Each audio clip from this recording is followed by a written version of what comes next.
Bom dia, professora. Bom dia, Carol. Bom dia, Vilma.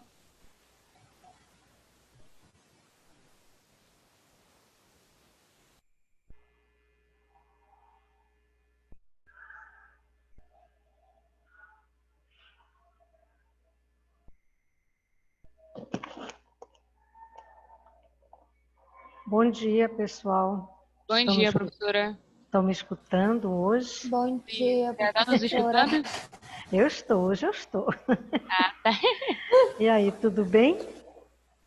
Graças a Deus, Tudo né? bem, graças a Deus. E a senhora? Bom, tudo bom, né? Brigando ali com a internet, as contas da gente não chegam, aí a gente tem que entrar nesses sites malucos, né? Que esse povo cria por aí, tudo dá errado. Para vocês verem, a gente se queixa aqui dos nossos problemas com internet, com plataforma, mas a gente tem os nossos planos de saúde, como é que a gente diz, telefone, que tudo eles têm o e-mail da gente para mandar e não mandam. Então criam uns caminhos muito complicados. Ou seja, para tirar o meu boleto da Vivo, cada vez que eu entro, eu tenho que modificar uma senha que eles enviam. É um caso sério. Ou seja, se eu não tivesse conseguido abrir agora, na próxima entrada, eu ia ter que ir lá, pedir senha e modificar a senha. Hospital Belém, eles sabem o meu e-mail, né? Não mandam, aí resultado, cobram juros depois. Porque eu disse para eles, vou fazer uma queixa, desculpe onde é que nós estamos,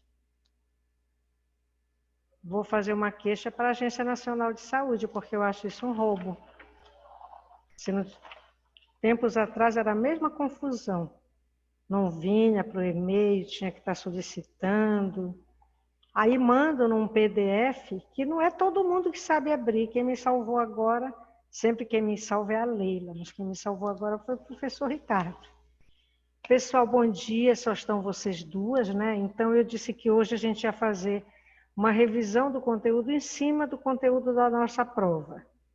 Eu levantei até ontem, eu levantei e até agora de manhã, eu levantei todos os alunos que haviam encaminhado as atividades, tá? A senhora pode ver se a minha está aí, professora? Tá aqui. Carolina? Isso. Carolina e Stephanie. E Stephanie. Então eu tenho, deixa eu só colocar, Débora e Andressa, Carolina, Stephanie, Maico, Paula, Daniele, Cristiano, Nildiane, Tiago, Enderson, Joane, Catiúcia, Olivia, Rodolfo, Bianca, Vilma e Henrique Bria. Ou seja, eu tenho atividades enviadas por 16 alunos. Pela minha lista de frequência de setembro, vocês seriam 26. Não sei se entrou mais alguém agora. Acho que não. Se bem que eu tirei isso que dia 28 de agosto, pode até ter entrado mais alguém. Tá? Ou seja, ainda está faltando gente mandar. Tem aqui a Ana Rosa, eu até acho que eu vi a Ana Rosa, eu não sei se ela mandou bem antes, eu vou verificar. Ana Paula Medeiros. Né? Ou seja, a gente tem alguns que não mandaram. Tá? Eu vou ainda aguardar, pode enviar, não tem problema não. Tá? Não passou o prazo, eu só estou enviando, só estou informando para os que eu já recebi. Tá certo? Mas os que não enviaram, podem enviar. Minha gente, a prova vai valer 7 pontos. Bom dia, Catiúcia. Vai valer 7 pontos. Então, esse trabalho de 3 pontos, que foi um trabalho muito simples, tá? Em cima do que nós demos, embora eu tenha visto aqui algumas coisinhas, mas eu vou considerar os 3 pontos para todos que entregarem. Eu acho que o momento não é de... Primeiro que eu sou contra a punição, tá? Não fui criada com punição, detesto esse negócio de punição.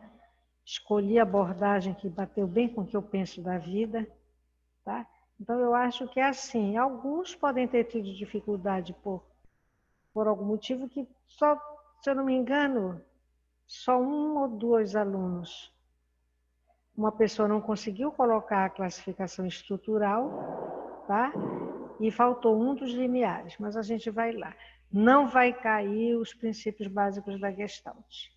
Então, vamos lá. Dentro do que nós vimos, eu estou mantendo nas opções dessa prova o que está lá nos nossos slides. Mas como foi esse material aqui, é sempre interessante que a gente reveja. Tá? A gente falando sobre sensações, nós falamos que as sensações elas constituem a fonte básica dos nossos conhecimentos atinentes ao mundo exterior, está bem aqui no livro.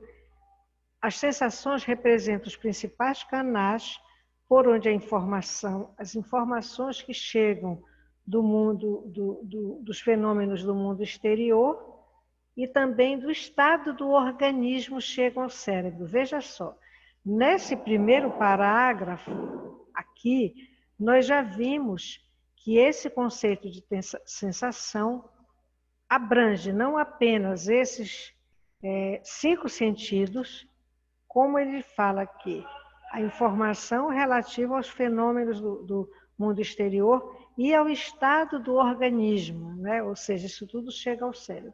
Então, quando fala em estados do organismo, nós já vamos remeter para uma questão que vai cair mais lá na frente. Vixe Maria, parece que estão derrubando ali não sei o quê. Que são as sensações interoceptivas, né? Mas no momento aqui, a gente está... Ai, só um minuto, tá?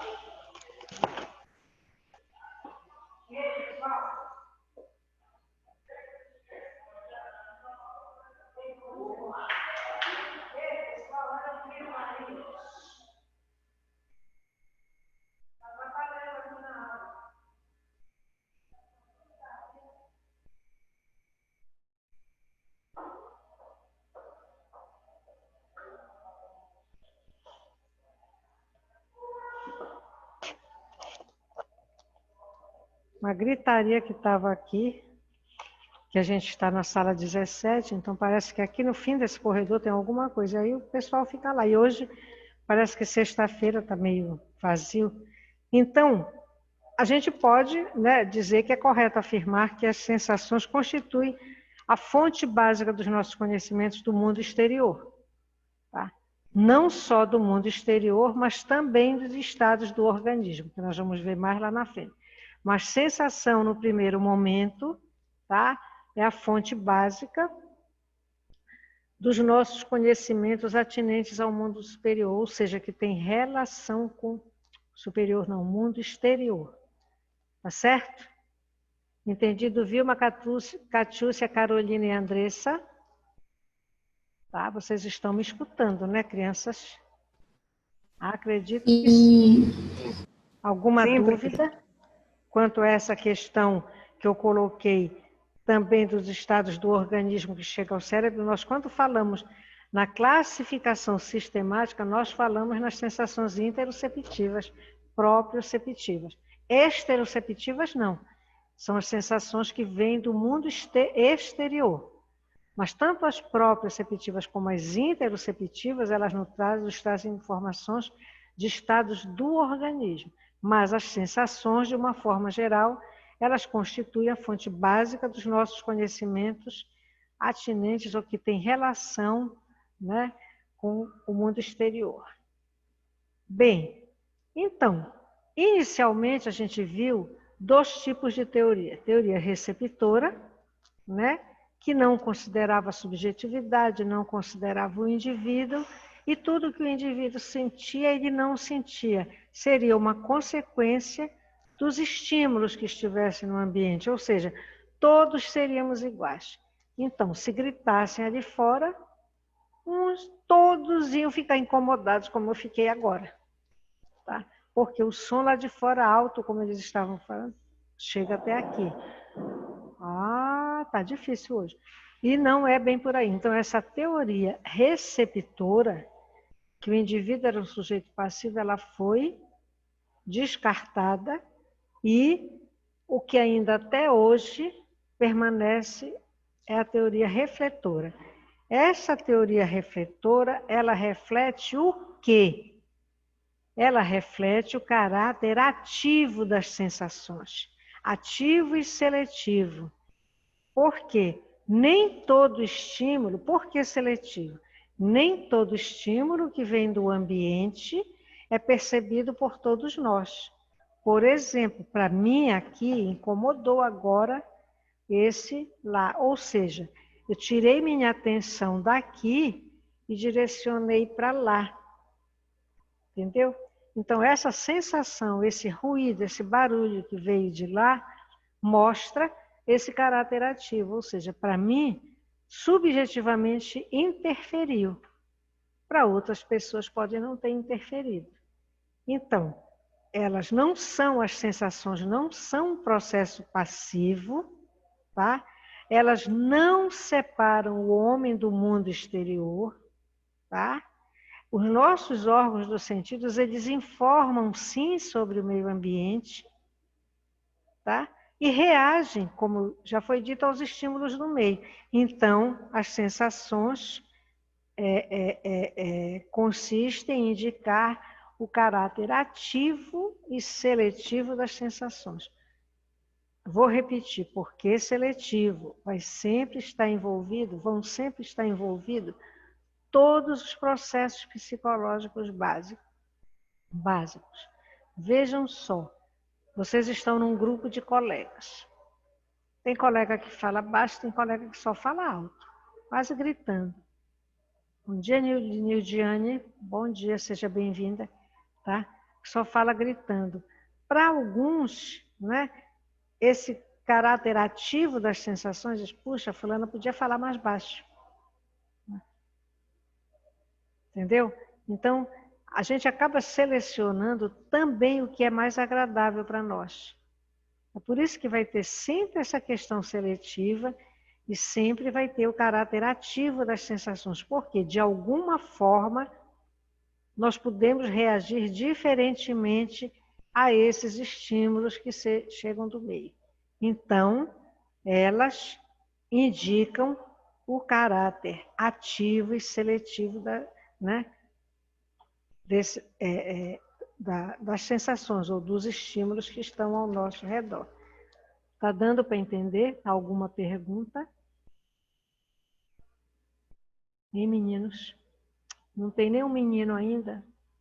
Só estão as meninas. Alguém pode falar comigo, dizer que está dando para entender? Se eu perguntar para vocês, respondam para mim. Tá tudo bem, professora. Se eu perguntar para mim como é que a classificação sistemática divide as sensações. A classificação sistemática. Ainda agora eu falei. Estão lembrados? Aquelas primeiro que trazem informação dos nossos órgãos internos. Qual é essa?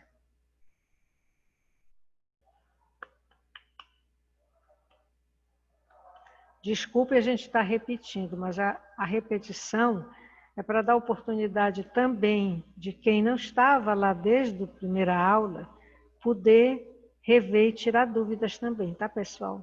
Então, eu acho que nunca é demais. A gente tem como fazer revisão, né, para colocar vocês no mesmo patamar, tanto quem começou assistindo primeira, segunda aula, como quem já pegou o bonde andando, né, as aulas já começadas, iniciadas, eu acho que é interessante. Então, a classificação sistemática ela vai dividir em 3 tipos de sensações, que são as sensações interoceptivas, ou seja, internas, tá? As sensações exteroceptivas, que quem dá conta delas são os nossos 5 órgãos dos sentidos, que nos trazem informações visuais, auditivas, gustativas, olfativas e de tato, né? E as sensações proprioceptivas. Essas são as 3 que estão classificadas dentro da classificação sistemática das sensações. Então, as proprioceptivas, elas nos trazem informações acerca do nosso aparelho de apoio, da nossa musculatura. Então, qualquer pisada em falso, esse aviso vai para o cérebro. É uma sensação, o pisar em falso. Então, na hora, o cérebro manda o comando para a gente buscar o equilíbrio, para não cair. Sempre vai ser de fora para dentro. Eu não discuto essa questão do ter que estar bem por dentro para ficar bem aqui fora. Eu acho que existe uma relação, sim, tá? Mas é importante que para que nós estejamos bem, que a gente aprenda a conviver no fora. Porque na vida não importa só o que nós gostamos, o que nós queremos, o que nós sentimos.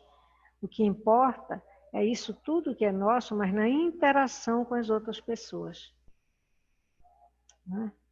Vocês veem, até mesmo numa atividade de sala de aula, um colega de vocês pode ter um comportamento ou ter uma atitude que não agrade. Isso faz vocês ficarem mal.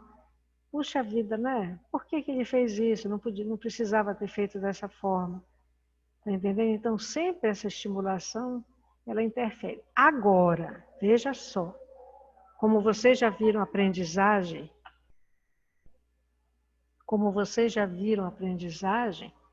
na nossa história de vida, lá atrás, tudo que já aconteceu de hoje, lá para trás, imaginem só o meu lá para trás, tem muita coisa, né? Às vezes a gente aprende de uma forma inadequada. Então, o que não deveria nos deixar mal, muitas vezes nos deixa mal. Porque aquilo ali a gente aprendeu que o fulano não tinha que fazer aquilo comigo. Só que aquela pessoa não sabe também o que eu gosto, o que eu penso acerca das coisas da vida. E se comporta de uma forma, toma atitudes, porque foi o tipo de comportamento ou de atitudes que ele aprendeu a externar. Vocês estão entendendo? Então, por que eu digo isso? Até nessa questão dessa relação com o meio, com esses estímulos ambientais, a gente traz coisas nossas e acha que o outro tem que aceitar sempre o que nós queremos. Ai, ai, ai, pessoal, quem dera que o mundo fosse assim. Quem dera que o mundo fosse assim. Não é assim. Catiúcia, você saiu? Catiúcia, eu não estou vendo. Saiu. Tá? Quem dera que o mundo fosse assim. Não é assim, não. Mas a gente vai aprendendo, né, a conviver com essas situações. Então, a classificação sistemática daria assunto para umas 2, 3 aulas, se a gente fosse levantar tudo isso que está contemplado dentro dessa classificação. Tá?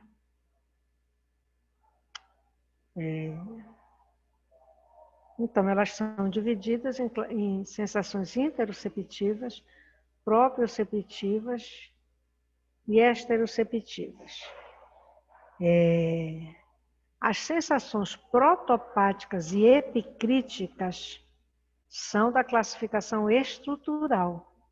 E que tem, nessa classificação, elas vão se assemelhar a algumas sensações que estão dentro dessa classificação sistemática. Tá? Mas sensações epicríticas e protopáticas, elas estão na classificação estrutural. Elas não fazem parte da classificação sistemática. Tá certo?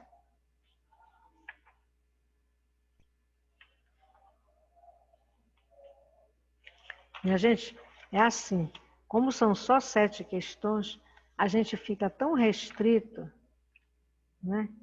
Porque, olha, eu não vou fazer prova para vocês colocando frases, pedindo para vocês marcarem verdadeiro ou falso, e depois colocar lá embaixo. Está correto que está em 1, 3, ou 2 e 4 e 3, 2. Não vou fazer isso. Eu acho que isso não, sabe, só confunde. Então, as minhas questões vão ser diretas. Eu faço a pergunta, aí eu digo, estamos nos referindo a, e coloco A, B, C, D, E. Vocês vão lá, marcam a correta. Tudo que eu estou comentando até agora, tá? Que já tem 3 questões aqui da nossa prova, é tudo assim, vai lá direto e marca. A, B, C, D ou E. Uma delas. É uma única opção que está correta. Tá? Eu também falei na classificação sistemática de um tipo delas que são as menos conscientes, as formas menos conscientes de sensações. Elas são mais difusas. Difusa significa dizer o quê? Que elas nem sempre são tão fáceis de perceber, tá? Ou de sentir, tá? Às vezes a gente acorda num dia e alguém, a gente até às vezes entrando na Examás, encontra uma pessoa e diz assim, professora, tudo bem com a senhora? Porque a gente percebeu alguma coisa diferente. Ou às vezes a própria pessoa diz assim, olha, aparentemente está tudo bem, mas realmente eu não estou legal. O que é esse eu não estou legal? Ela pode estar entre essas formas difusas, ou seja, né, alguma coisa não está muito bem em mim, mas eu não identifico. Por isso são as formas menos conscientes e mais difusas, porque elas são tão difusas, ou elas elas são pouco percebíveis que não dá para identificar o que é que está sentindo.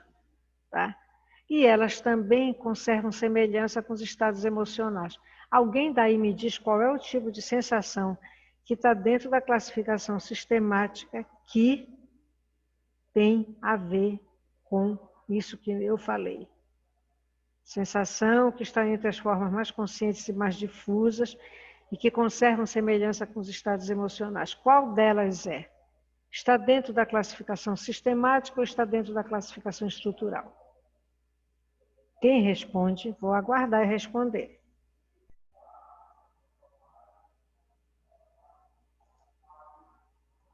Bora lá, pessoal, voltando.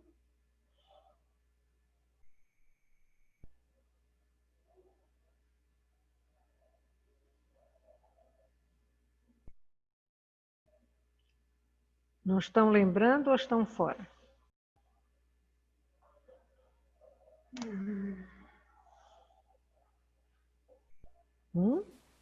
Sistemática, professor? Dentro da classificação sistemática está esse tipo de sensação que é considerado estar entre as formas menos conscientes, mais difusas e que conservam semelhança com os estados emocionais. Qual das 3 da classificação? São as protopáticas? Não. As protopáticas estão dentro da classificação estrutural. São as sensações interoceptivas. São as sensações que trazem informações dos nossos órgãos internos. Então, às vezes, a gente come um alimento, aquele alimento não caiu bem. Então, o nosso organismo reage, né, de uma forma diferente, só que a gente não identifica. Será que me fez mal? Né? Mas se eu estou sentindo algum mal-estar, é pouco. Ou seja, é uma forma ainda pouco consciente, né, e muito difusa. Às vezes, olha, deixa eu dizer uma coisa para vocês. Agora, com a pandemia, tem pessoas, minha gente, que quando descobre o negócio já está grave, o pulmão já está com apenas 50%, 70% da capacidade. E a pessoa não teve sintoma grande. O que é que eles estão recomendando agora? Se você perder paladar e olfato, imediatamente procure um médico, mesmo que você não sinta outras coisas. Ou seja, essas sensações que vêm dos nossos órgãos internos, Pode ser pulmão, coração, intestino, estômago, fígado, rins, enfim, elas podem estar dentro, trazer sintomas tão difusos e pouco conscientes que a pessoa só vai se dar conta de uma situação quando já está grave. Então, essas sensações que são as menos conscientes e mais difusas e conservam semelhança com os estados emocionais, são as sensações interoceptivas. Tá? A classificação estrutural, ela só fala das protopáticas e das epicríticas. Tá? Mas vejam bem, muito cuidado com isso. Conservam semelhança com os órgãos, com os estados emocionais. Por quê? Eu acabei de dizer, não estou legal hoje. Sim, mas o que é esse não estar legal? Isso dá para nós uma enorme confusão na clínica.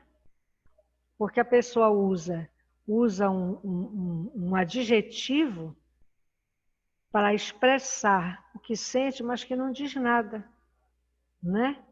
Eu dizer, olha, Eline, eu não estou legal hoje. Sim, mas me diga, o que é esse não estar legal? O que é que está acontecendo com você? Na clínica, pessoal, nós precisamos que o nosso cliente aprenda... Diga. E por que isso Carolina. acontece, hein? Tipo, a pessoa não sabe explicar. Eu não estou bem. Por que ela não sabe explicar? Porque, primeiro, não é assim, a grosso modo, existe esse tipo de sensação que a gente não sabe exprimir. Outra coisa que é muito importante, eu falei há pouco no processo de aprendizagem, vocês sabem que conceitos são dados pelo meio, né?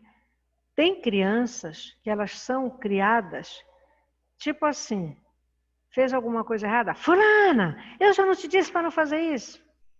A criança para de fazer. No outro dia, ela faz a mesma coisa. E a mãe ou quem cuida está preocupada com outro assunto, não percebe que ela fez a mesma coisa que ela fez 2 dias atrás. Isso gera na criança uma enorme confusão.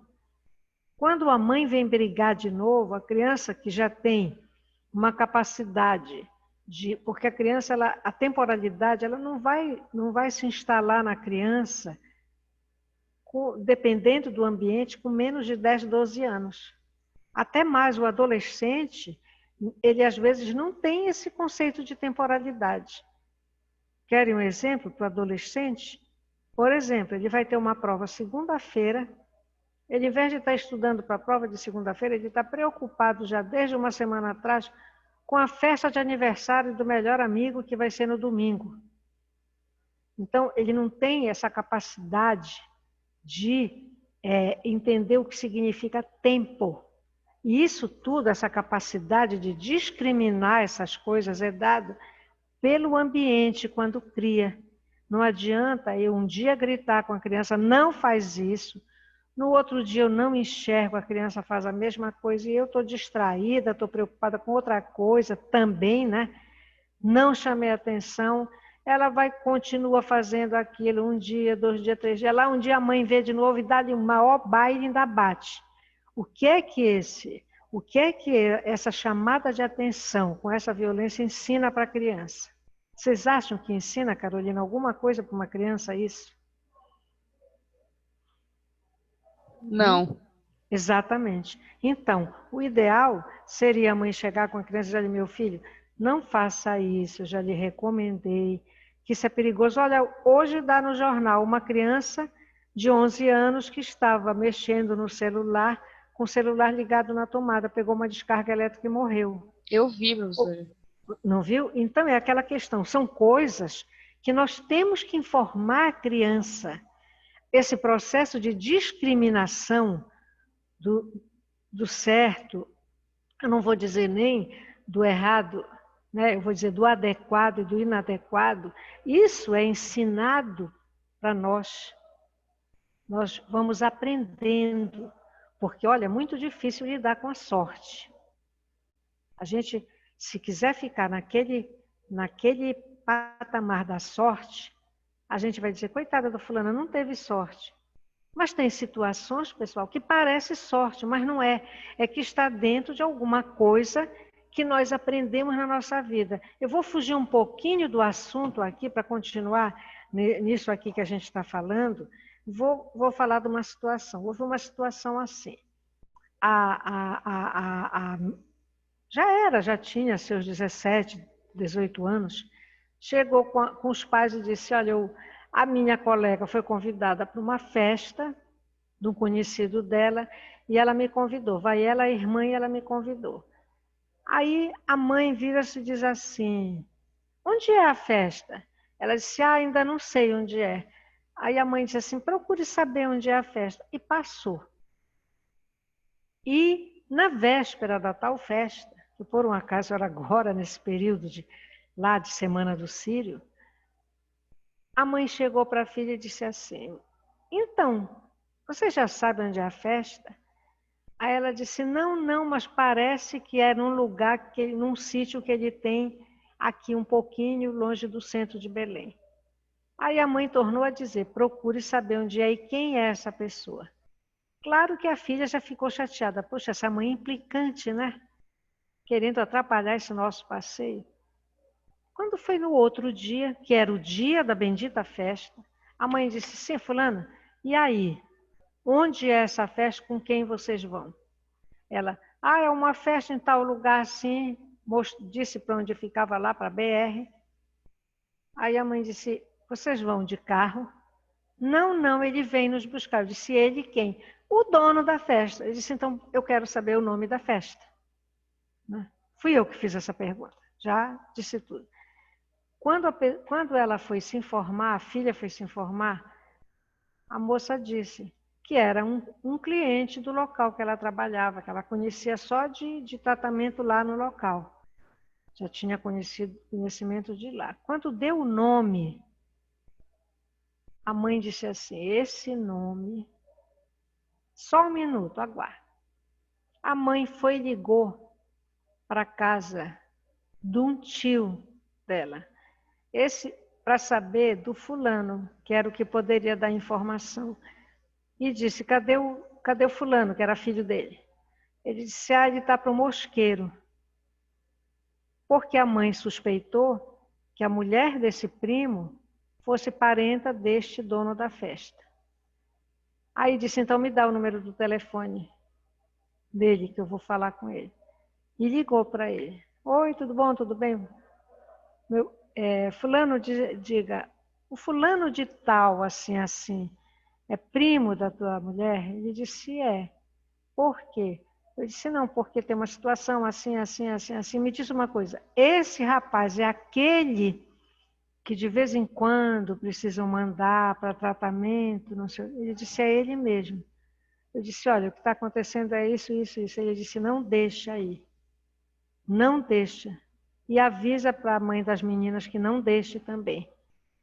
Porque, infelizmente, lá rola tudo. E isso aí ele já está avisando essas meninas, que não são as que são do métier dele lá. Então, é o que eu estava dizendo, contando essa história. Isso é só sorte? Se a gente for ver, pode ter um componente sorte. Quando a mãe começou a perguntar e pensar, né? Mas isso aí também pode ter um componente aprendido. Por quê? De uma criação que explicava as coisas, que conversava sobre o que estava acontecendo. Eu não estou defendendo, pessoal, aqui, vocês chamarem alguém para dar uma aula de sexualidade para uma criança, não é isso. Mas a gente tem que informar os riscos lá de fora. Nós não podemos deixar na cabeça das nossas crianças ou dos nossos filhos, sejam eles pré-adolescentes ou adolescentes, o encantamento pelo mundo lindo lá de fora. É bonita a vida? É bonito o mundo? É. Mas, infelizmente, tem muita gente maldosa. A intenção dessa pessoa era outra. Tanto é que, quando a mãe avisou a mãe das outras meninas o que estava acontecendo, quem era aquela pessoa, ela pegou as filhas e foi embora para a casa dessa colega. Vocês acreditam que esse rapaz que ia buscá-la, já tinha dito que ele só ia trazê-las de volta na hora que a festa acabasse lá. Podia ser 6, 7, 8 ou 9 da manhã do outro dia. Então, ele chegou lá onde moravam essas duas meninas e pediu autorização para o pai delas para sentar e esperar. Vocês acreditam que ele esperou até mais de meia-noite? Por que esse interesse de levar essas meninas para lá, né?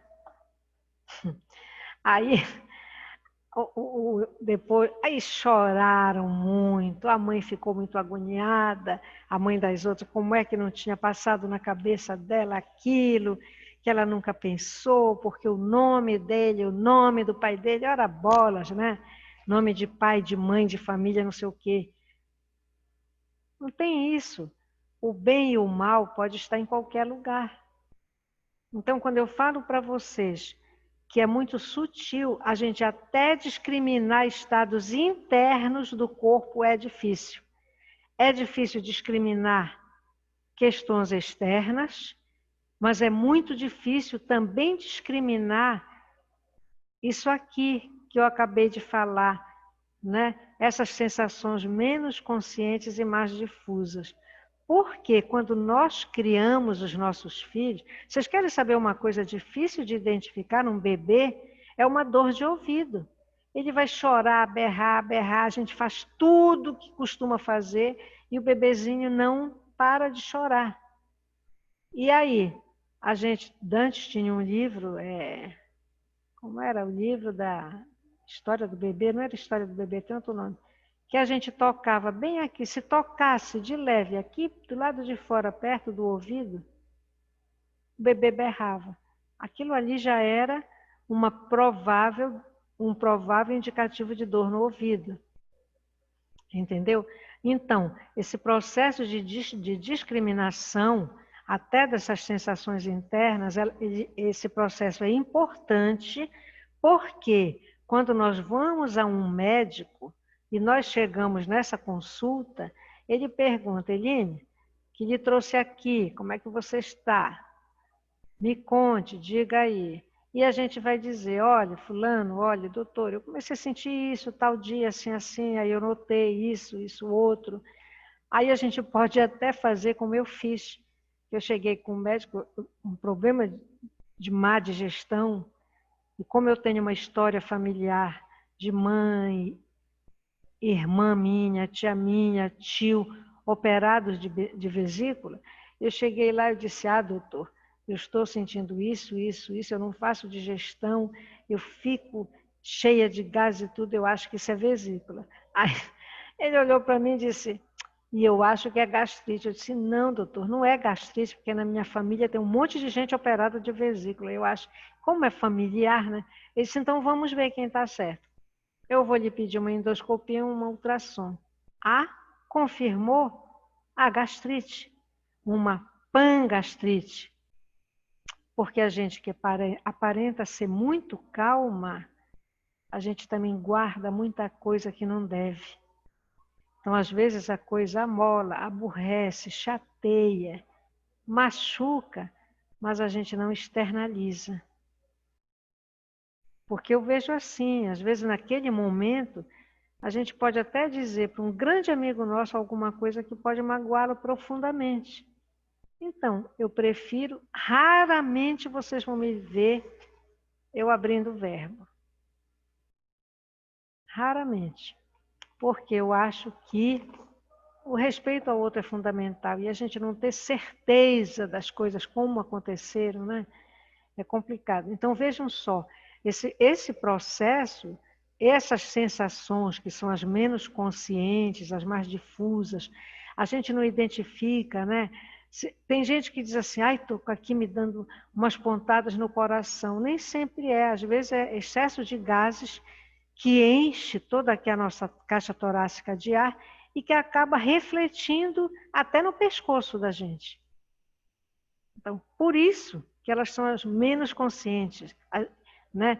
E mais difusas porque elas se espalham. Elas não dão para nós, não trazem para nós uma certeza de onde é realmente que está vindo. Isso no caso das sensações interoceptivas. Tá? Agora, tem pessoas que realmente têm sorte.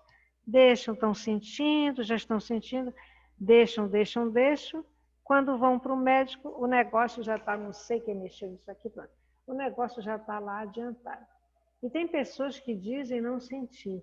Quantos casos a gente sabe de pessoas, por exemplo, que têm um problema grave de pâncreas e que quando descobre já está quase no fim, já não tem mais jeito. Às vezes tem pessoas que nem gostam de ir no hospital, professora. Fazer Exatamente. consulta, acha que é besteira, né? Moar. Eu não gosto. Eu tenho uma irmã que adora ir ao médico, que adora remédio. Na mesa dela, na minha, tem livro, tem o meu material. Meu montinho chega, fica lá. Na casa da minha irmã, tem caixas de remédio. Aí ela de vez em quando, ela quer tomar conta de mim.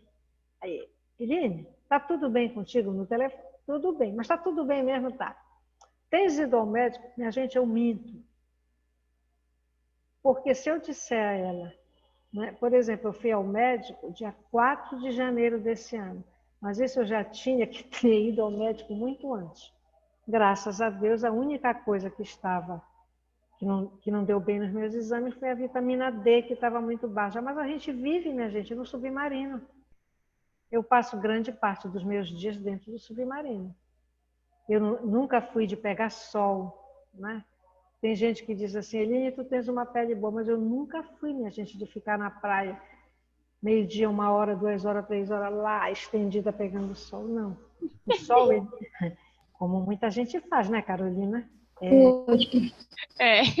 Né, Vilma? Que Isso eu não faz. também não sou muito fã de sol.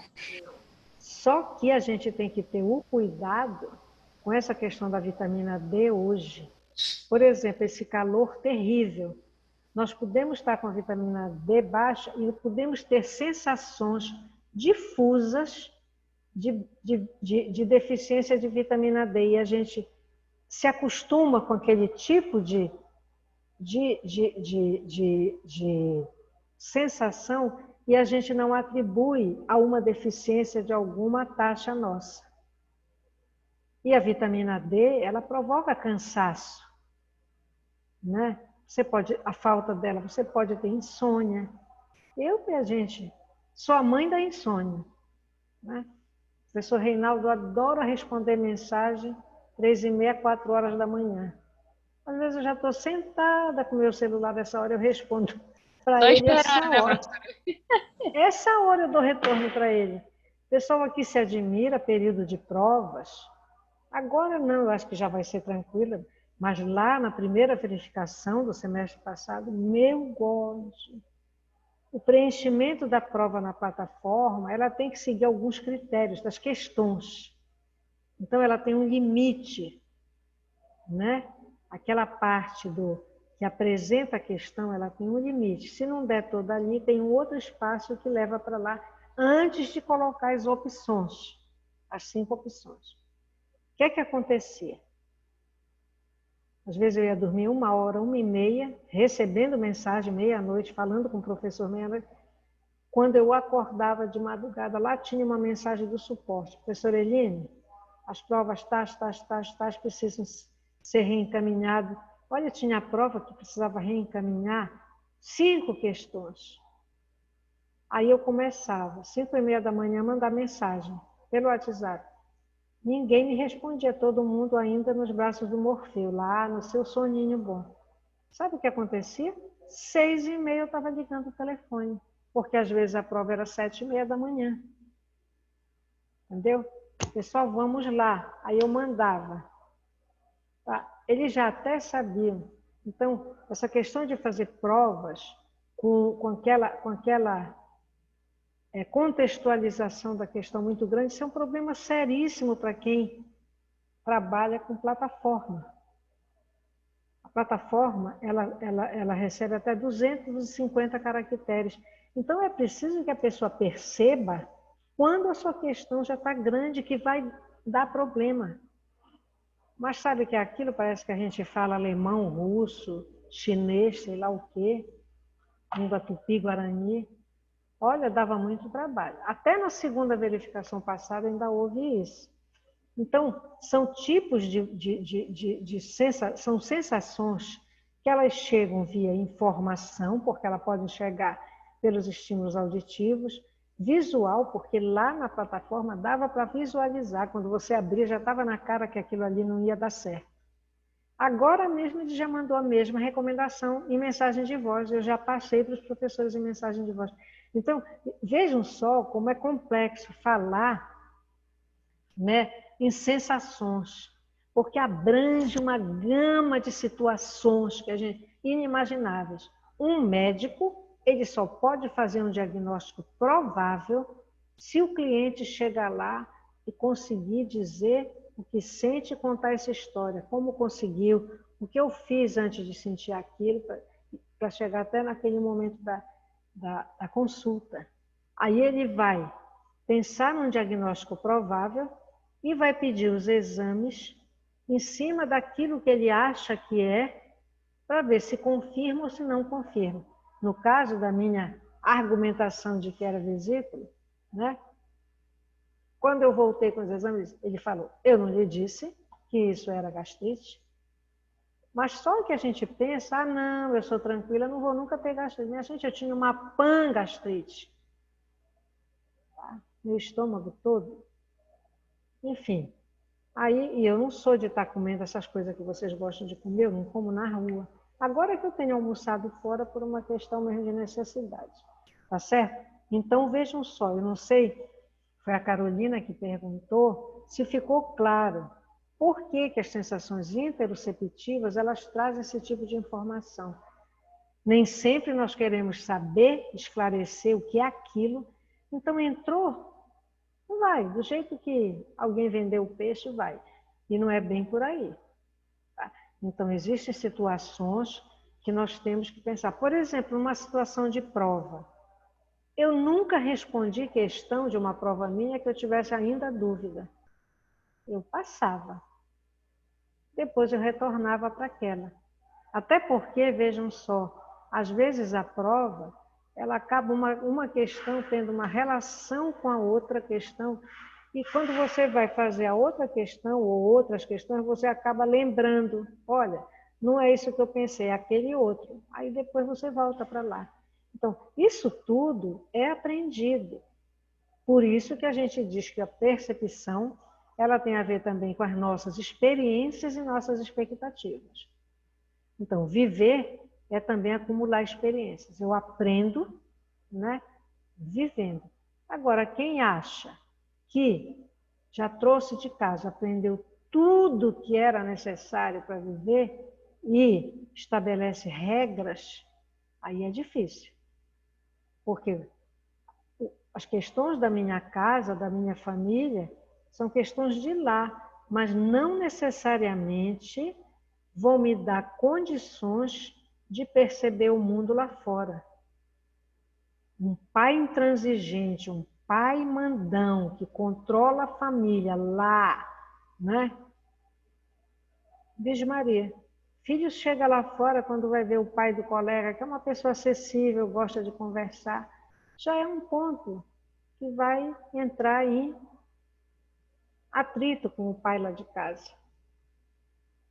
Tem N situações, por isso que eu gosto da sala de aula, porque acho que na sala de aula a gente pode viajar, né? Mas aqui a gente viaja até onde a gente puder, tá certo? Então, são as sensações interoceptivas que estão entre as formas menos conscientes, mais difusas e que conservam semelhança com os estados emocionais. Clarinho, pessoal? Então, nós teremos quatro questões sobre sensação. E aí vem uma questão apenas sobre percepção. Ai, calor. Esse ventilador não está dando conta. Deixa eu aumentar ali o ventilador para ver se melhora. Um minutinho.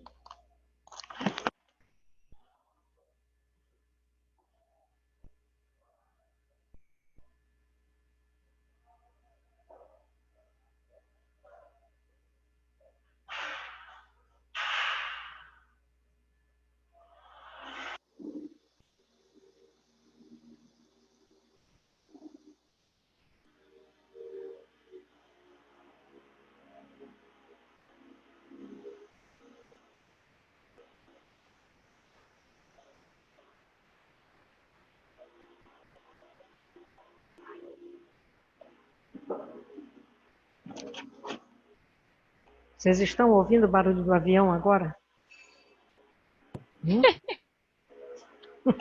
Carolina, tu acha graça, né? Mas é porque o vento não chegava aqui. Olha, deixa eu dizer uma coisa para vocês. Eu acho que vocês 4 que estão aí vão ser, porque eu digo que essas provas na plataforma, elas são provas de consulta coletiva, pessoal. Eu acho que vocês que vão ser as consultadas, porque são sempre vocês que estão aqui. Né? Olha, o WhatsApp nessas horas funciona, né, Carolina? Vocês acham graças a esse riso de vocês, eu já discrimino, eu já percebo nesse sorrisozinho de vocês, vocês estão entendendo muito bem o que eu estou falando, né? Então, vamos lá. Vamos lá para a nossa 5ª questão. A gente faz o resumo em cima das questões. Então, a gente chega no processo de percepção, tá?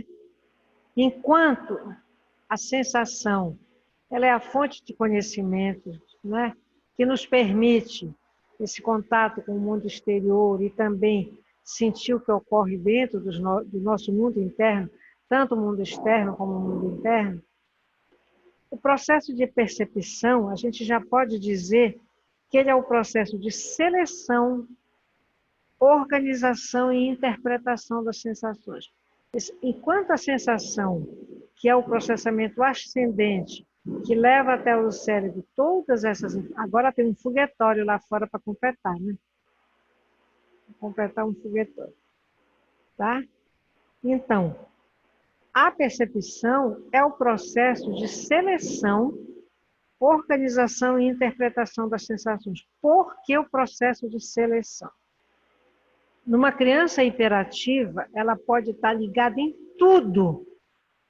A criança hiperativa, ela dá conta, ela não consegue selecionar no ambiente que é importante naquele momento para que ela direcione a atenção para aquilo lá.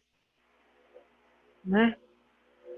Então, para que nós percebamos, nós precisamos direcionar a atenção para aquele estímulo. Se a gente fosse falar numa linguagem gestáltica, eu precisava trazer aquela parte daquele estímulo para a figura e deixar tudo o que está acontecendo no fundo. Então, eu precisaria selecionar o que eu tenho que perceber, tá?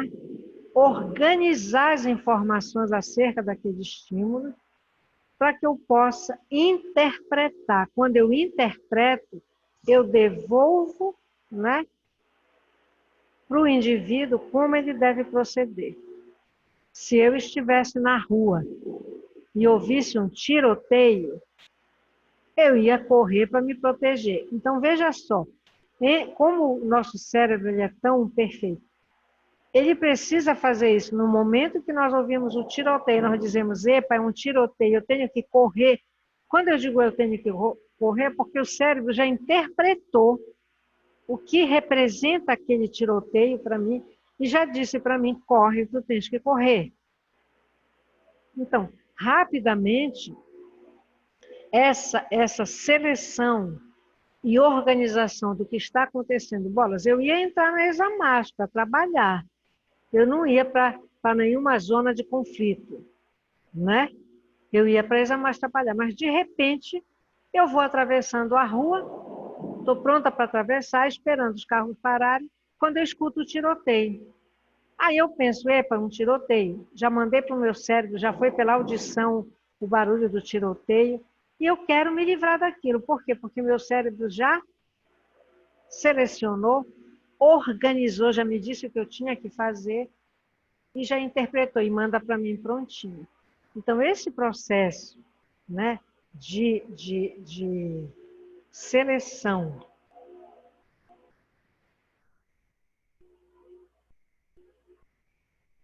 né, de seleção, organização e interpretação, mostra o trabalho fantástico do nosso cérebro. Agora, para isso, é preciso que ele esteja em perfeitas condições, né? É preciso que não haja nenhuma questão interferindo nesse processo. Como eu disse para vocês, a criança hiperativa, ela podia muito bem ouvir o barulho do tiroteio e ela ficar mais atenta, querendo ver de onde vem esse tiroteio, né? Ou seja, não aprendeu nem que um tiroteio pode ser uma coisa perigosa, uma bala perdida. Porque ela não aprende, porque ela não consegue, né, atentar para o que deve. Por isso é que eu falei há pouco para vocês, que a criança precisa aprender o que é adequado e o que é inadequado. Senão, ela não vai se proteger. E essas informações que a gente está dando, quando a gente explica para a nossa criança, elas estão sendo armazenadas na memória, que é outro processo psicológico básico. Tá? Já vai fazer parte das experiências daquela pessoa. Diga, Carolina. A senhora está falando em questão de criança, né? Aí eu me lembrei um caso na minha família, que a minha prima, ela tem uma filha de 2 anos. E aí ela deixa a mãe dela, no caso a minha tia, cuidar dela, né? E aí, professora, ela tem 2 anos. Assim, ela não sabe falar nada, nem as primeiras palavrinhas. Por quê? Porque a minha tia não tem a paciência de cuidar dela. A minha tia, ela já tem 60 e poucos anos, sabe? E aí, além dela ter essa idade, ele ainda tem que ficar cuidando praticamente da minha prima, né? De 2 anos. E aí, a professora, ela grita, olha, fulana, vem cá. E é, tipo, ela não aprende nada, sabe? E agora, deram de presente para ela um tablet. Ela não interage com ninguém, professor. Se alguém for lá visitar, ela chora se for pro colo de alguém. Ela não interage com ninguém, sabe? E ela fica direto no tablet. A minha tia não ensina, olha, assim, assim, assim. Não ensina nada. É assim, quando alguém vai falar alguma coisa, Deus o livre. Ela que tá dando a melhor educação. E assim, é ruim, né, professora? Porque Claro. ela não tá aprendendo Ela, nada. ela que é a dedicada, ninguém considera, ninguém entende o lado Isso. dela, né? Se Olha, alguém for falar alguma coisa, eu vou Deus o dizer livre. uma coisa para vocês.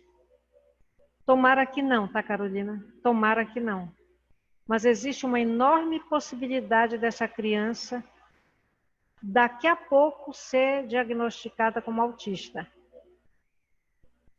Eu fico até preocupada também, professora.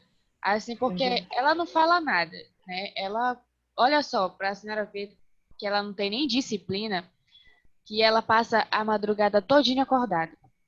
Ela só vai dormir 8 horas da manhã, aí ela fica até 2 da tarde. Das 8 às 2 da tarde dormindo, e ela não almoça.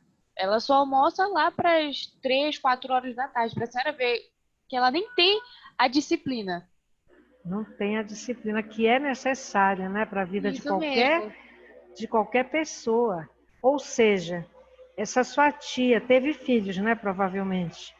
Sim, a mãe E da os neta dela. filhos? Cadê a mãe da menina, da criança? Professora, assim, pra lhe falar a verdade, a minha prima que teve ela, né, de 2 anos, ela tem uns 26 anos e tal. Ela não tem paciência. Quer dizer que ela tá. Foi ali o jeito que a minha tia cuidou dela, ela tá passando pra filha dela. Porque, na verdade, quem cuida mesmo é a minha É a tia. avó. Porque ela não. Isso, é a avó, porque ela não tem a paciência. Pra senhora ver, Você, ela não faz nada pela menina. você vê como a aprendizagem é importante. E tem um Isso. detalhe: quem não aprendeu, não consegue ensinar. Se você não aprendeu, você não vai ensinar.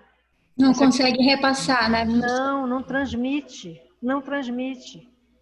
Ainda, de vez em quando ali na coordenação, a gente tem uns momentos gostosos, agradáveis. De vez em quando tem horas assim que dá vontade de esganar o primeiro que passa pela frente.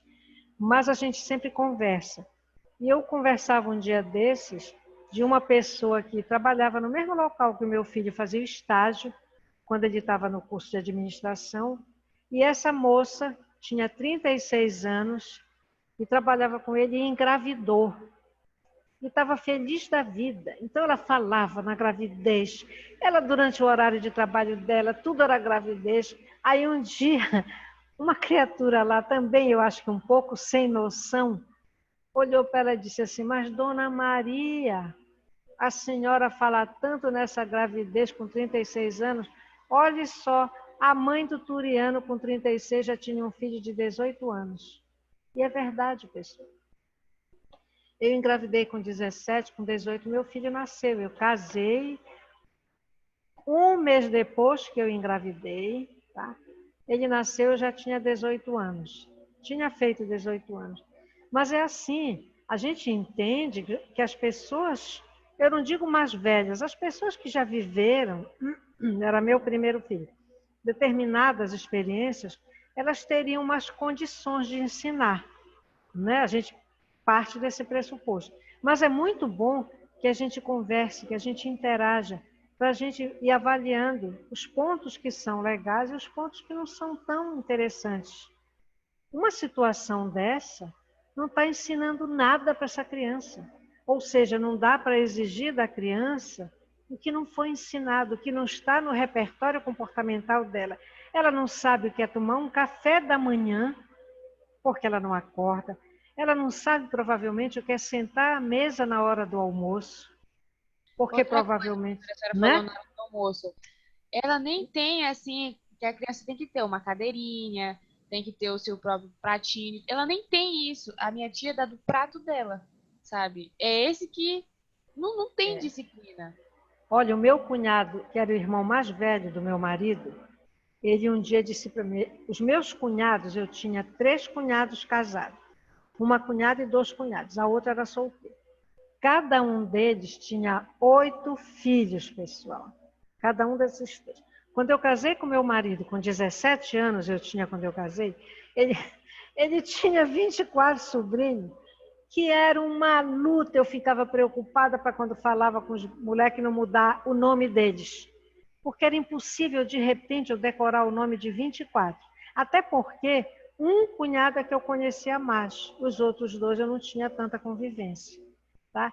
Mas o meu cunhado mais velho, que foi quem criou os irmãos, ele uma vez disse para mim assim, eu estava grávida do meu filho, ele disse para mim assim, Eline, ele me chamava muito de minha cunhada. Minha cunhada, quando uma criança vem ao mundo, ela é como um bichinho selvagem. E nós é que vamos ensinando as coisas da vida para ela poder virar gente. O meu cunhado não tinha instrução superior nenhuma. O meu cunhado tinha um curso primário. Eles ficaram sem pai e mãe.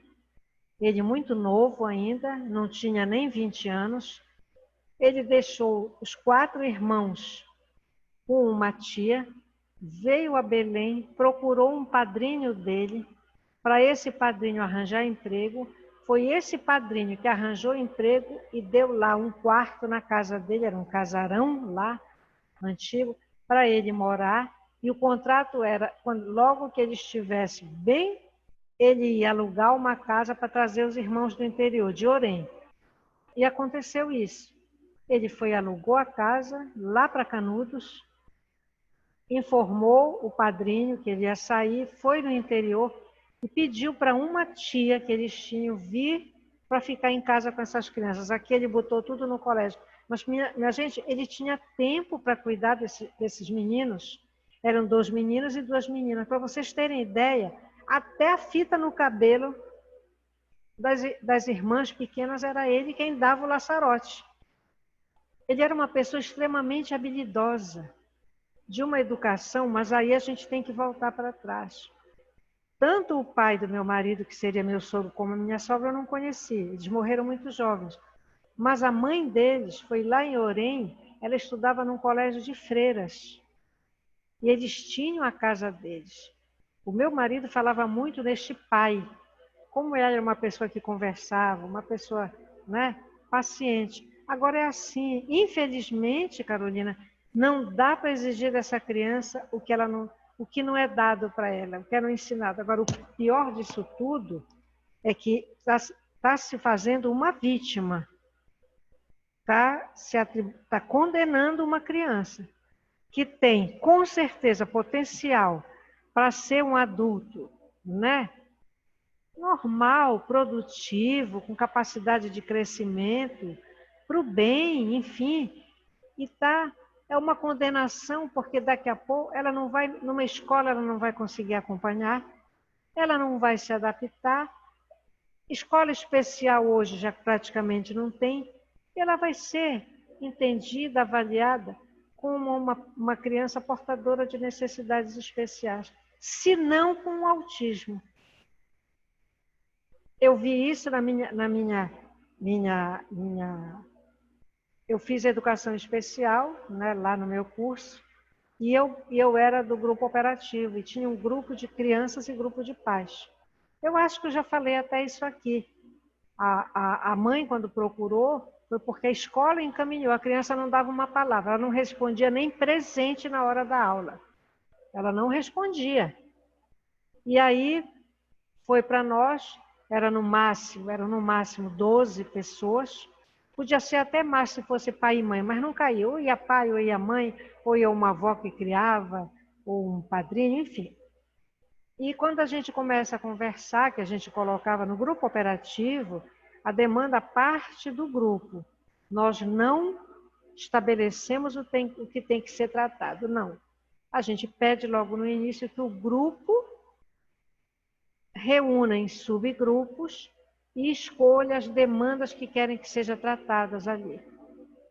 E aí a gente junta aquelas propostas todas e vai avaliar o que foi mais solicitado, primeiro lugar, segundo lugar.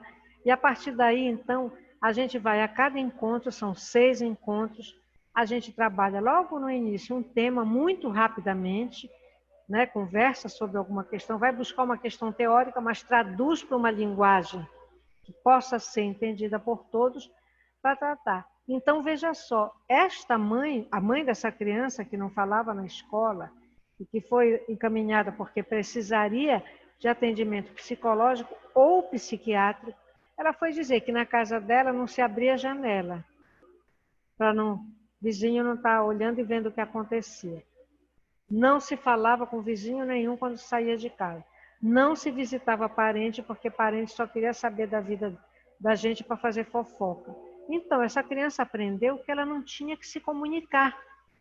E ela foi para a escola com essa regra. Eu não tenho que falar com ninguém, porque vão fazer fofoca, vão fazer confusão, querem saber da minha vida.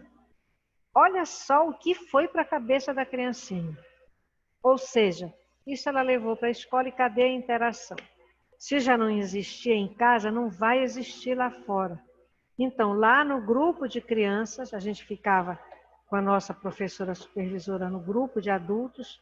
Ela preferia que eu ficasse no grupo de adultos, por já ter, né, filhos já maiores, enfim.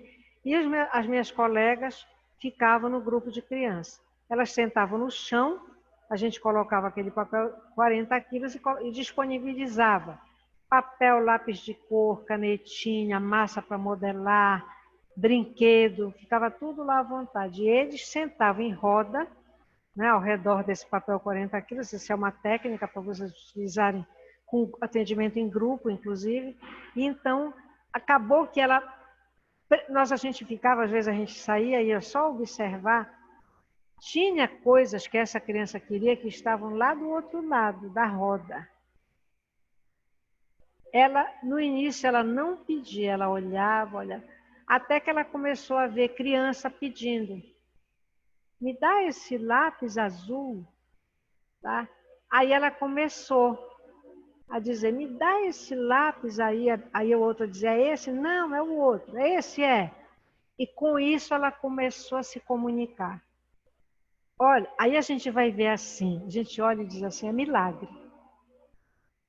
Mas não é um milagre, é dar a oportunidade. Então o grupo ele era tão, como é que eu vou dizer, acolhedor, ela se sentiu tão bem, porque era uma coisa que as minhas colegas tinham que observar, era como ocorria essa interação entre as crianças, que ela conseguiu. Olha, Carolina, eu vou te dizer, uma pena que ela é muito pequenina ainda, mas é uma pena que isso vai se agravar com 3, 4, 5 anos, 6. Mas eu também acho uma pena também. É uma pena, Eu fico, como eu te digo, é uma condenação. Porque essa criança ela não está tendo nenhum tipo de possibilidade para conviver lá fora depois.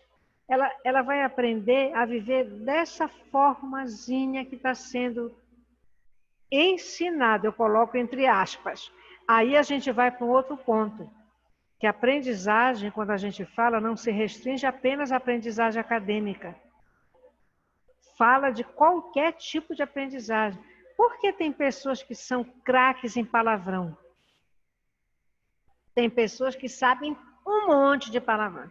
Gente, eu só sabia dois nomes feios, até muito tempo atrás, que era diabo e merda. Era só isso que a gente sabia. Assim mesmo, se falasse, ouvia o maior baile de mãe, de tia, de... Minha avó não, que ela nunca foi de chamar atenção. Mamãe também, ela conversava. Mas eu tinha umas tias que gostavam de... né? Hoje não. Tem pessoas que usam o palavrão até de uma forma engraçada. Mas tem pessoas que ofendem com o palavrão. Aprenderam que aquilo é para ofender. Está entendendo? Então, nessa interação, tem diferenças assim que veja só, na interação, alguém que diz o palavrão, porque diz que já é vírgula, ponto e vírgula, né? Enfim, já faz parte. Para outra pessoa que entende o palavrão como ofensa, imagina no que é que vai dar essa história. E assim começam as grandes confusões. Mas olha, Carolina, é uma pena, porque às vezes quando a mãe ou o pai não fazem esse papel de mãe e pai, a avó e a avó enxergam e vão contornando. Eu tenho uma situação dessa muito próxima. A mãe tudo era ruim. Açaí não prestava, fedia, maniçoba, que coisa feia. A comida na casa dela era uma coisinha. Ou seja, até essa cultura alimentar não era ensinada. Só que esses meninos iam para a casa dos avós. E lá, então, como eles almoçavam aos sábados, o avô adora açaí, então todo sábado tinha o açaí. E aí o menino, que era o mais velho, começou a perguntar: avô, isso é bom? Aí ele dizia: meu filho, isto é uma delícia. Você quer só uma provinha aqui do seu avô, só para você provar? Ele dizia: eu quero. Aí dá. Aí ele ficava: é bom mesmo. Naquele dia parava no é bom mesmo. Na outra semana ele dizia: avô, bota um pouquinho do açaí e mistura como tu gostas, que é o que eu gosto, é esse que tu gosta. Ele não sabia nem adoçar, ele não sabia nem colocar uma farinha de tapioca. E com isso foi ampliando essa cultura alimentar. Eles hoje, lá na casa dele, Ave Maria, a mãe era só camarão rosa que a menina comia. Imagina, minha gente. Camarão rosa que é caro para dedéu. E tem um detalhe, marisco, como é que é essa taxa, essa substância que a gente tem no organismo, que aumenta, que é um horror, agora eu não lembro, aumenta muito quando se come caranguejo, camarão em excesso. Eu vou lembrar depois. Tem uma taxa, faz parte, a gente tem que ter, mas ela sobe, vai fazer o exame e está lá em cima, por conta do camarão e do caranguejo. Todo marisco vai subir a taxa, que agora dessa bendita substânciazinha nossa, que eu não lembro. Vocês estão entendendo? Então, tudo é aprendido. Vocês, por exemplo, se tiverem um professor que faça uma grossura, como diz, vocês já vão tratar aquele professor diferente. Então, não adianta. Eu digo sempre para os nossos professores, a gente não adianta entrar em atrito. Isso não leva a nada. Só traz problema, sabe para quem? Para a coordenação. Porque aí as queixas começam a chegar. E quando ainda chega para a coordenação, é bom. E quando chega lá na São Pedro, que o meu diretor lá telefone e diz: professor, o que é que está havendo com a sua turma e a professora tal? Né? Entenderam? É assim que funciona. Então, a gente já aprendeu que as coisas funcionam assim. O que é que acontece? Quando eu tenho a dificuldade, eu vejo que o problema está aparecendo, eu chego lá e digo: professor, está acontecendo isso.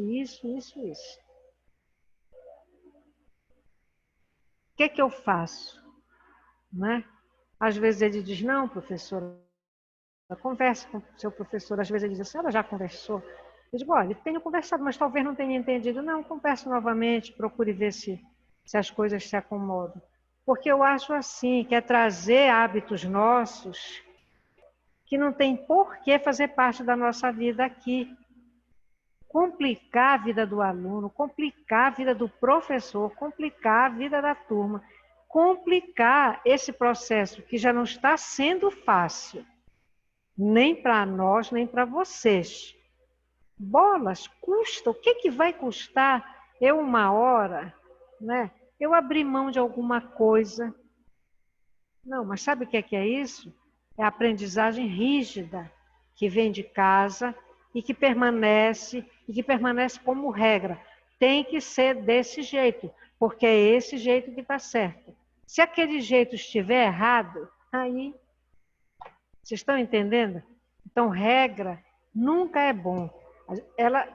A regra ela é muito boa quando a gente aprende uma teoria num livro. Aquela teoria tem que ser aprendida como o autor diz. Não adianta eu discordar, porque foi ele que disse. Eu posso até dizer que outros teóricos já encontraram outros dados. Está entendendo? É por isso que essa aprendizagem acadêmica ela está todo o tempo se atualizando, porque outros vão pesquisando e vêm outros dados que são... Vejam só, no início da Covid morreu muita gente. Por quê? Porque se conhecia muito pouco sobre esse vírus. Depois que foram conhecendo que o problema não era só a nível respiratório, podia ser a nível de cérebro, de coração, de rins, então começaram a incluir medicações que possibilitaram que as pessoas se curassem. Tá? Então, a regra é boa nesse sentido. Existem os protocolos de atendimento, né? Mas esses protocolos dos atendimentos na saúde, eles vão sendo atualizados. A Organização Mundial de Saúde diz, olha, incluam tal coisa, porque isso aí já está comprovado por pesquisa que precisa disso. Não é o que o nosso presidente fez de achar que só aquela droga lá dava jeito. Ele não é médico, ele não é da saúde, enfim. Então, é claro que quem é da área da saúde tem mais que se aborrecer. Agora, no nosso dia a dia, a regra, pessoal, ela pode trazer dificuldades e malefícios para nós. Vocês veem, Carolina, isso que essa senhora está fazendo com essa criança, essa criança está achando que é essa que é a forma correta de vida.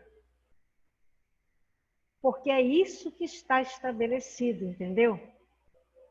Quando ela sair de casa para ir para uma escola, ela não vai querer obedecer aquelas regras que são da escola. Eu, por exemplo, eu digo assim, quando chega sexta-feira, eu chego feliz da vida na minha casa, porque eu adoro a minha casa. A casa é grande, né? Mas eu fico lá, porque eu gosto muito da liberdade que eu tenho lá dentro. Eu mexo nas minhas plantas, eu cuido das minhas plantas, eu mudo enfeite de lugar, eu arranjo trabalho para mim. Às vezes é assim, eu digo, não, Eline, hoje à tarde tu tens que fazer tal coisa, aí sábado tu vais ter folga, e tudo bem, aproveita a tua folga. Mas não fico deixando coisa atrasada para me deixar atribulado um fim de semana inteiro, embora nesse período a gente, fim de semana, feriado, muitos a gente teve e muita coisa para fazer em casa. Mas é assim, o ideal é aprender vivendo a contingência. Tá? Se vocês na casa de vocês almoçam e podem deixar a cadeira fora do lugar, o prato sujo lá, não ajuda ninguém, isso é na casa de vocês, é nas nossas casas. Mas quando nós somos convidados para a casa de outra pessoa, nós temos obrigação de observar. Se a mãe da minha amiga que me convidou, se a minha amiga que me convidou não tem babá para fazer as coisas, não custa nada, minha gente, eu levantar, pegar meu prato, meu talher, meu copo, ajudar a tirar a mesa, enfim. Se eu não gosto de lavar a louça, eu posso ajudar enxugando. Então, a gente aprende vivendo a contingência. A contingência significa situação, as diversas situações que a vida apresenta. Tá? Agora, essa organização, existe até fisiologicamente, voltando para o nosso conceito de percepção, né? Então, ele vai ser o processo de seleção, de organização e de interpretação. Quando ele devolve, olha, isso tem que ser feito dessa forma. Às vezes a gente faz um trabalho e não consegue se situar logo, né? O computador tem essa vantagem. A gente coloca, por isso é que eu digo, qualquer trabalho que tenha, vá lá, trabalho tal, e comece a colocar, comece a escrever, deixe lá os lembretes. À medida que vocês forem levantando o material, vocês vão incluindo e organizando, né? Esse processo de pesquisa é semelhante. Você tem que primeiro selecionar os artigos, depois você vai organizar o que é melhor para o seu trabalho, aí então você vai dar uma interpretação para aquilo que você selecionou. Por quê? Tem que ter uma coerência entre o que um teórico falou, como é que eu vou emendar no que o outro teórico falou, se tem diferenças. Eu posso dizer, embora fulano de tal, no ano tal, tenha afirmado tal coisa, o outro fulano, entre parênteses, o ano, já traz dados diferentes que apontam para. Vocês estão entendendo? Então, esse processo nosso, interno do cérebro, ele é muito semelhante, ele ajuda no nosso trabalho de pesquisa, ele ajuda no nosso TCC. É uma coisa muito parecida. Agora, claro, isso não cai do dia para a noite. Exige trabalho. Então, entendido sobre o fenômeno da percepção, aí a gente vai entrar nos limiares. Eu não vou falar na prova em figura e fundo, em perspectiva gestalt, não vou falar. Nós vimos 4 tipos de limiares. O limiar absoluto, o limiar diferencial. A estimulação, pessoal, não é sensorial, tá? É subliminar, ou seja, que estaria abaixo do limiar absoluto, né? E a adaptação sensorial. O limiar absoluto é aquele ponto que o estímulo tem que fazer sentido para nós, que eu percebo o estímulo. Por exemplo, esse ventilador está aqui me amolando, porque o barulho dele realmente é complicado. A estimulação subliminar é um outro tipo de estimulação que ela não atinge o limiar absoluto, ela não chega aqui, ela está abaixo, ou seja, pouco percebível por nós, mas se ela for apresentada com frequência, por exemplo, uma torneira que pinga uma água no lugar. Provavelmente aquele pingo da água caindo ali naquele lugar não atinge o nosso limiar absoluto, mas veja só, se ele pingar, digamos, for uma torneira lá do banheiro de vocês, lá da suíte de vocês, no silêncio da noite aquele pingo de água pode chegar até o limiar absoluto. Por quê? Ele é apresentado com uma frequência tal que acaba sendo detectado. E apresentado numa intensidade também. Então, esse pingo d'água, de dia pode até nem trazer incômodo, mas à noite, com menos uso de água, o aumento da força da água, a intensidade desse pingo pode aumentar e pode atingir o limiar absoluto. Tá certo?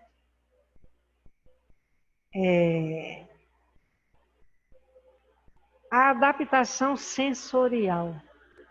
Vai ser difícil, pessoal, eu me adaptar ao barulho desse ventilador. Até porque, veja só, o ventilador não faz parte de todas as minhas horas de trabalho. Se ele estivesse fazendo parte de todo o meu horário de trabalho, provavelmente ia ocorrer adaptação sensorial. Mas como eu venho aqui 2 vezes na semana, passo 2 horas aqui, eu não consigo me adaptar. A vontade que eu tenho agora é de levantar e ir lá desligar. Mas como está quase acabando, eu não vou fazer isso.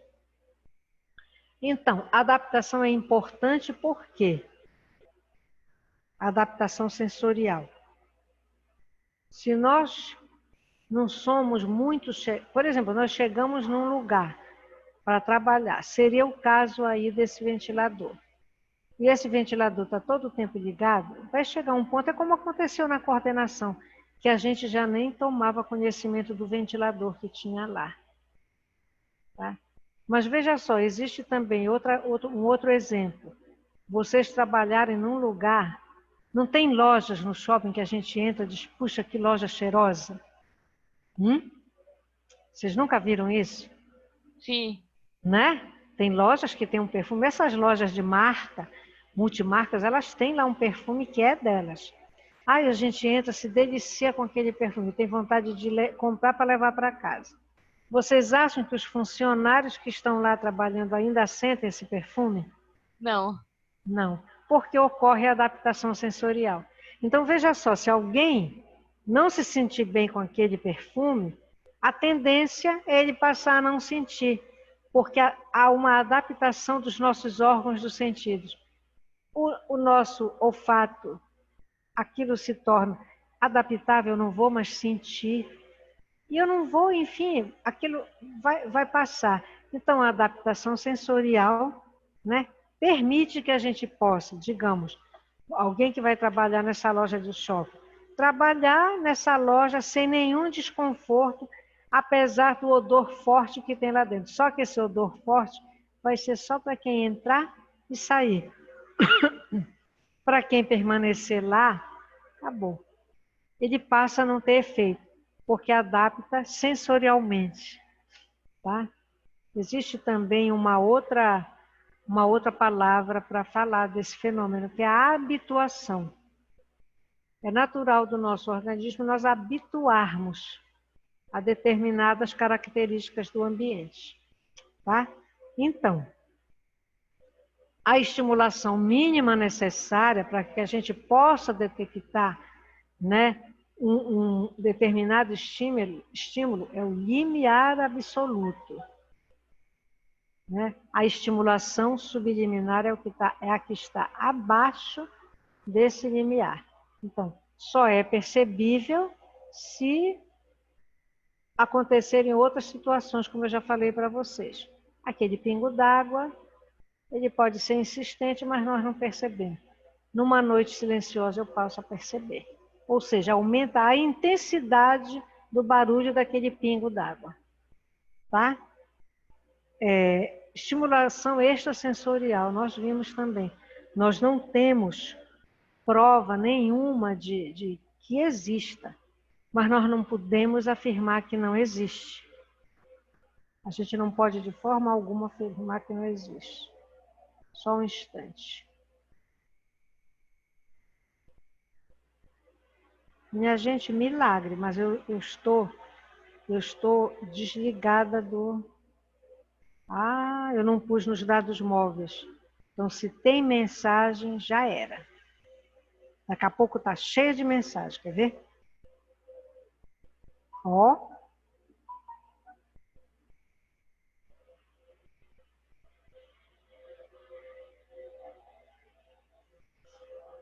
Começou a chegar. Que aqui não entra a minha internet, eu tenho que colocar nos dados móveis, senão eu fico incomunicável.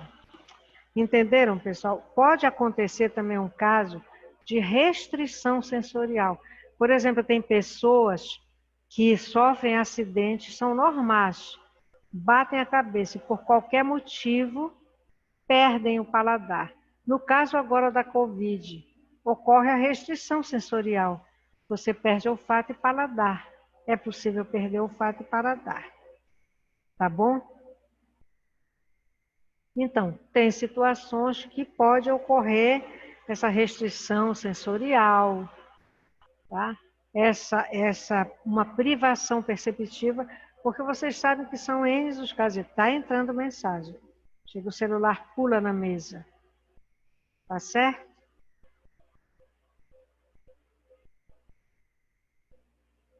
Então, é assim, o que foi comentado hoje aqui está no conteúdo da nossa prova. Eu vou verificar logo para passar para a plataforma essa aula, mas provavelmente será só amanhã, tá, pessoal? Que aí as pessoas podem verificar. Alguma dúvida ficou? Não, professora.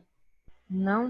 Não Também, sei. Carolina, Vilma, Andressa, Nildiane, a Joane, a Catiúcia, são vocês que entram mais, o Maico, são vocês que entram mais.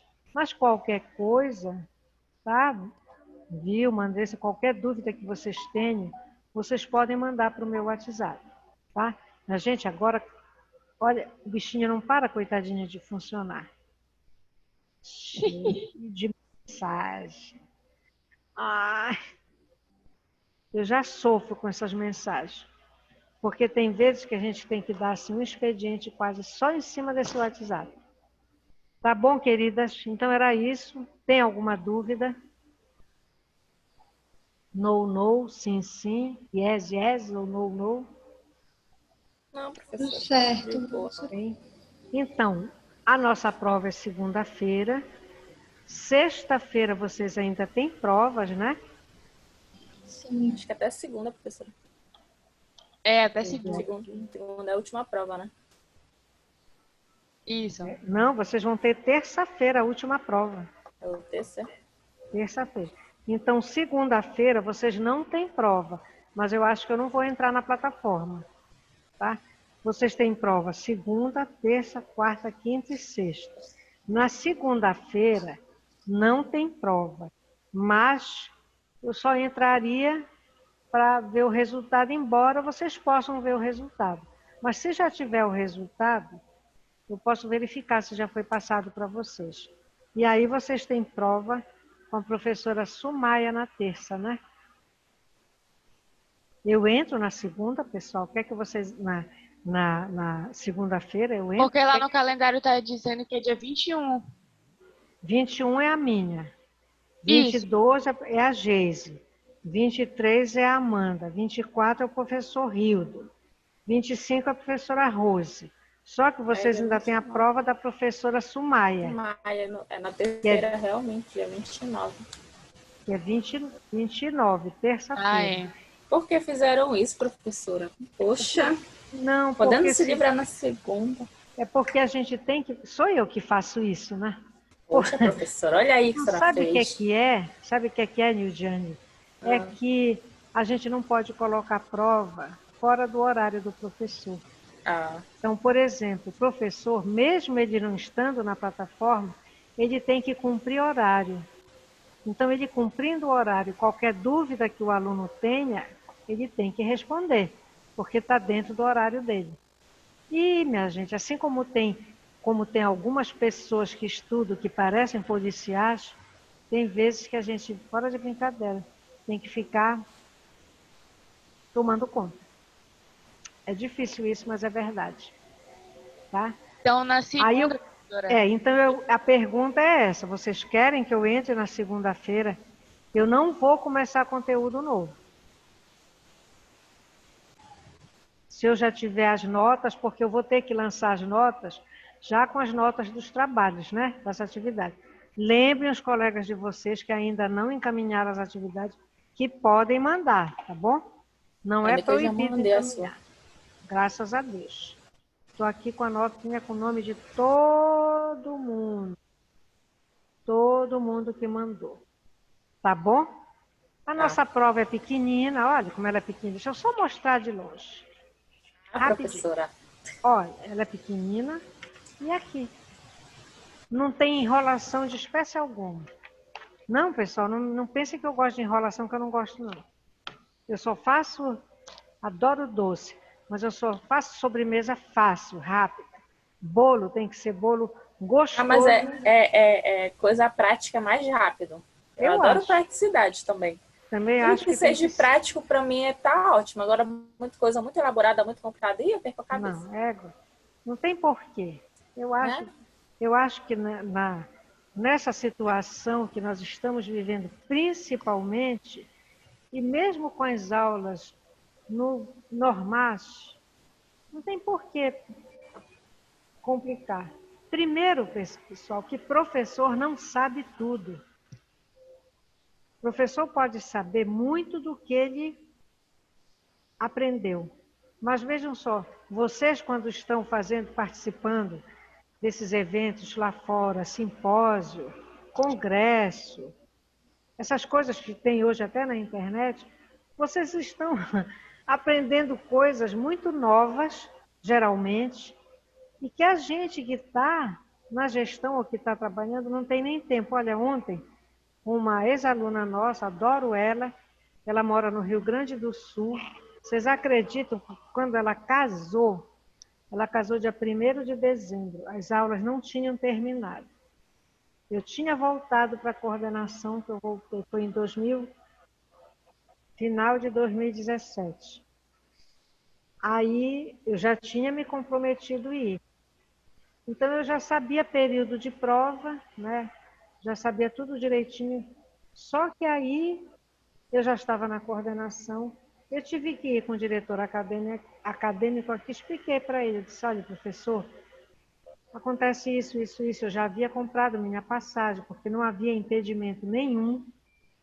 Eu iria uma sexta-feira de manhã, voltava no domingo. Eu disse, não, professora, não tem problema, a senhora pode ir. Eu fui para o Rio Grande do Sul. Se eu disser para vocês que eu viajei 12 horas de ida e 12 horas de volta. Eu, entre sexta, sábado e domingo, eu praticamente passei um dia viajando. Mas eu adorei para o casamento dela. Então, ela ontem disse, minha querida, eu queria que você estivesse na live de amanhã. Mas, gente, eu já não aguento mais computador, eu já não aguento mais estar. Eu disse, Camila do meu coração, se for possível, eu vou estar. Mas vocês já pensaram que é sábado, 4 horas da tarde, eu estou assistindo live? Né, Nildiane, não tenho razão? Com certeza, professora. Eu, às vezes, eu enjoo de estar no celular. Imagina a senhora de passar o dia inteiro aí. Né? Aí, francamente. Mas eu ainda vou fazer o possível, porque eu gosto tanto da Camila, ela é tão carinhosa. E vocês não têm ideia da aluna fantástica que ela é. Brilhante. Ela agora está no mestrado. Ela morava num outro município do Rio Grande do Sul. Minha gente, ela sofreu lá preconceito racial. Aí ela mudou para uma outra cidade que também está dentro do Rio Grande do Sul, mas é completamente diferente. A forma que ela foi acolhida é completamente diferente. E olha, ela é assim, de quando ela participa de eventos lá, essas lives, essas coisas, tem professor que pergunta para ela, de onde você é? Vê que ela não é sulista, que ela não é gaúcha. Ela diz, eu sou da Examacho, que fica em Belém do Pará. E ela coloca lá, em todas as lives, ela bota Examacho, até hoje. Ela formou na primeira turma do nosso curso aqui. Ela entrou na turma de 2010. Essa nossa colega, ela tem lupus, não foi fácil o curso, tinha períodos que ela estava ausente, quando eu via lá, ela chegava, ela com a mãe dela. Sereline, que jeito que a senhora vai dar que eu estou faltando? Eu lembro bem de uma situação, eles chegaram de manhã, e eu estava lá na mesa lá da coordenação, e o professor Reinaldo Filho entrou para falar com uma coordenadora que estava numa mesa lá de trás. Eu ficava na primeira mesa dali da entrada. Aí eu disse, espere só um instante. Quando ele passou de volta, eu disse, professor, venha cá. A nossa aluna aqui, ela tem lupus, ela tem restrições. Como é que ela faz para justificar as faltas? Ela disse, professora, olhou para ela e disse, olha, veja as suas receitas do período e os seus atestados médicos. E de entrada não tem problema. E assim ela fez um curso brilhante. Brilhante. Ela tem capítulos de livro escrito que ela já publicou. Enfim, é um orgulho, francamente. É uma moça negra, linda, casou com um gaúcho alvinho, parece uma bolinha de neve, o marido dela. branquinho, branquinho, e está muito feliz lá. E é isso que eu desejo para nós, para vocês também. Então, um beijo, queridos. Eu já vou me despedindo, já são quase 10 para as 11. Vocês não têm dúvidas, passem para os colegas de vocês isso aí. E eu vou pedir para o meu genro fazer a obrigação dele, né? Que é passar essa minha aula para a plataforma. Tá bom? Beijo e muito obrigada para vocês. Beijo, professora. Bom final de semana. Beijo, professora. Bom Tchau, final tchau. de semana, viu? Para vocês todos. Tchau, tchau. Estou saindo. Vilma, tchau, Lidiane, Carolina, Tchau, professora. todo Tchau. mundo. Beijo, tchau.